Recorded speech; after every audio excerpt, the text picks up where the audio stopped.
Hey, what's up, everybody? It's your boy MC. We're going to be talking of various different things in the boxing community today. The first thing we're going to be talking about is this. Get some people in the chat. We're going to be talking about Canelo Alvarez and his fight against Callum Smith. Let's just be brutally honest about that. Callum Smith, I had high expectations and I had high hopes for Callum Smith coming into that fight, but he disappointed me. He really did disappoint me. Callum Smith disappointed me because I thought he was going to deliver a lot more. I thought his output was going to be more. I just thought there was going to be more. I thought he was going to use his reach more. I thought he was going to use his jab more. I thought, you know, he was an undefeated champion for a reason because he had some type of drive inside of him. I thought that Callum Smith really possibly had what it takes to actually take on Canelo Alvarez. Just because he's tall like Kovalev and he was cherry picked, I still thought, maybe Callum Smith really does have something in him and has a game plan. I sense that a lot of these fighters really have a lack of a game plan going into their fights. It just amazes me why you wouldn't have a game plan of attack. One thing that a lot of these fighters fail to do when they're having the biggest fight of their career is they fail to go all out. What's the risk of going all out if you could potentially get knocked out anyways? Why would a fighter like Callum Smith, if he knows he's down on the card, have a low output and a low activity, a rate of output? When he's going back to his corner and realize he's losing, you mean to tell me his team isn't telling him to go back in there and actually use his reach? And maybe if he was getting in there, you see what I'm saying? He had a posture where he was actually getting inside of Canelo. You mean to tell me he couldn't just let off a flurry and just fucking just hits like that and just get him with a few uppercuts too? You know what I'm saying? Like, why don't fighters fight like that? I don't understand. That's why I feel like I'd be good at boxing. You know what I'm saying? Yeah, I smoke my little kush and all that shit. It is what it is. But the main thing it is part of this video is simple. You know what I'm saying? Why did Callum Smith, if he knew he was losing, why did Callum Smith not give a flurry of punches at the end? If I was Callum Smith, see, I'm not tall. I'm 5'8". All right. They say Canelo Alvarez is 5'8". I'm considered a short guy. Okay, so what? I'm not, you know what I'm saying, like thinking down on myself because I'm 5'8". I got a body build like Canelo. I know Canelo's game plan. I would have a similar game plan, as Canelo. But my whole thing about this is dude should have went in there and actually gave dude a flurry of hits. He should have like came over, did some uppercuts, and then just boom. Like, look at that reach. Like, I look at it like this. The way I box, I go, If you got long arms, think of them as what do they call them? Pool sticks. Now imagine having two pool sticks as arms. Now you're training boxing all day, you got stamina and all that, right? What if you had pool sticks and you was just poking somebody like, but they're your arms though, and you got strength and stamina? Like, how come tall guys don't use their arms as weapons? Like, they do, but they don't. You know what I'm saying? Some fighters choose not to use their arm and reach advantage to their maximum capabilities that can give them a very advantageous edge in the fight. But yeah, my point about all this is, once again, this is why Callum Smith was cherry picked. I mean, they studied him. They knew how weak he was. They knew how he wasn't up to par. No hate against Callum Smith. You can see my older videos. I actually was betting on him to win. I wanted him to win. I don't even dislike Canelo. I just don't like this false hype and narrative that's been created around him. You know what I'm saying? But yeah, back to some other topics though. What are we going to talk about next year? Ooh, Scoobies. But what we're going to talk about next is this. They were talking to Errol Spence Jr.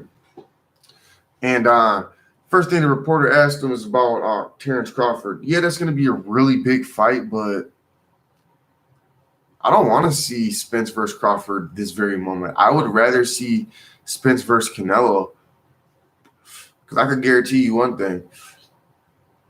Canelo Alvarez will not be walking Errol the True Spence Jr. down like he did Kovalev or Callum Smith. Errol the True Spence Jr. is different. I'll tell you another thing.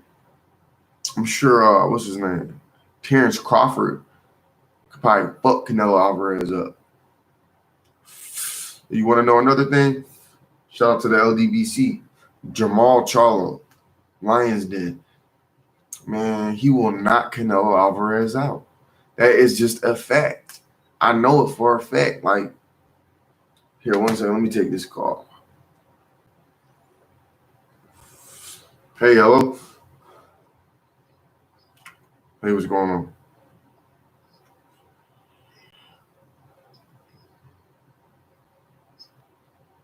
No, I don't. Not at the moment. I'm doing a boxing video right now. I'm just kind of being patient. Why? What's going on?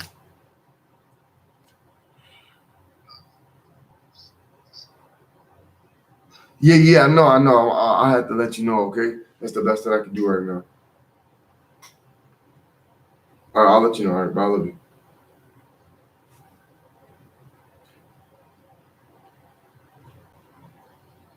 All right, y'all. My bad. I had to talk to the fam. Um, let's get back to business, y'all. So Errol Spence Jr., like I said, Jamal Charles, Errol Spence Jr., they're on a whole different level. They're not gonna do what Kovalev or Callum Smith did.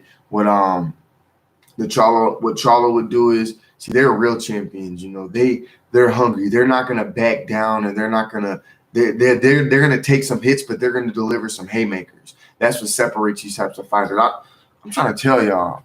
If y'all don't already know, I'm trying to tell y'all right now. Yeah, after all this, I'm not talking about Callum Smith no more. It's over. You know what I'm saying? I don't want to see that man fight. I'm not interested in none of that shit. I'm talking about Errol Spence Jr., Deontay Wilder, and Jamal Charlo. We could put Shakur Stevenson in there. You know, Crawford still deserves to be talked about. Thurman. There's so many boxers that deserve to respect. Gervonta Davis. You know what I'm saying? Devin Haney. You know what I'm saying? Teofimo Lopez, you need to fight Devin Haney. Stop playing games. You know what I'm saying? I'm never shouting out no Tyson Fury. My phone dropped. Never shouting out no Tyson fake Fury. You know what I'm saying? Biggest cheater of the century. And we know the establishment was in on it too. That's all facts. You know what I'm saying? Shout out to the LDBC. Shout out to all my brothers and sisters across the globe.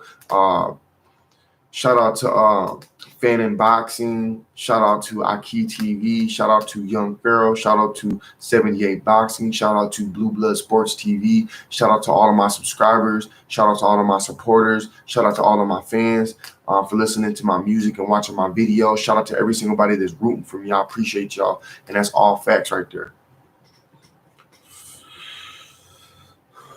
We on the up and coming. We on the rise, y'all. Never gonna stop. It's MCTV. Make sure you subscribe. We got many big things in the works, you know, with the Marcus's Room mixtape, and with these boxing videos. Heck, I want to order a little boxing thing in my crib and get some gloves and, you know, start practicing myself. You know what I'm saying? I'm motivated. You know, you gotta have hobbies in life and things that excite you, right? You know, so and I got even more than that. You know, I'm gonna be talking about motivation, staying happy, positivity, building businesses, and various other things, even personal stories and life experiences that I went through. You know, Errol the True Spence Jr., you know, obviously a big thing surrounding him is something that affected his life, that car accident. So, but yeah, MC need to hit the treadmill. You know what I'm saying? If I keep smoking this tobacco and shit like that, you know what I'm saying? It's fucking up my system.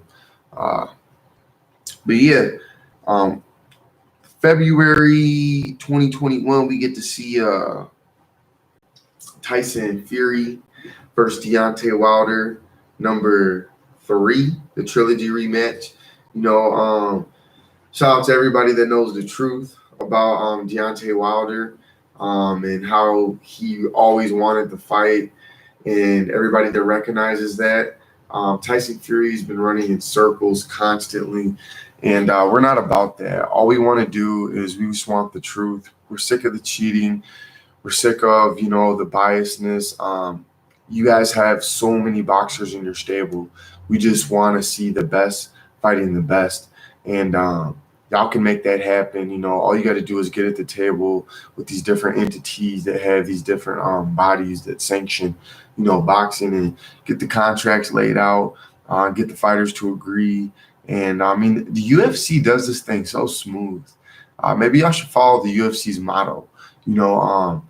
The way the UFC sets up their fights is so smooth. The way they get everybody to fight together and get on board together. Boxing probably needs to get a little bit of lessons from the UFC when it comes to putting these matches together and having these fighters fight each other. We should be having these fights back to back and lined up a lot more.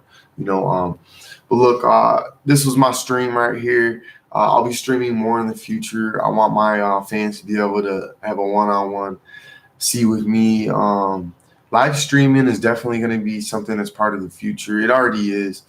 So I got to get on here more, do more live streams. I'll probably do these starting doing like once a week. About once or twice a week. I think that'll be a healthy mix. Thanks for anyone and everyone that tuned in. I'm new to this live stream thing, but I'm going to get better at it. That's all you can do. You got to keep on trying. God bless everybody. Stay safe during this pandemic. Don't take your life for granted. Stay tuned for more boxing videos. Check out some of my music. I have a lot of music. I'll be dropping a lot of music. And I got a lot more coming y'all's way. Most of all, have a good day. This is where I'm going to end the stream at.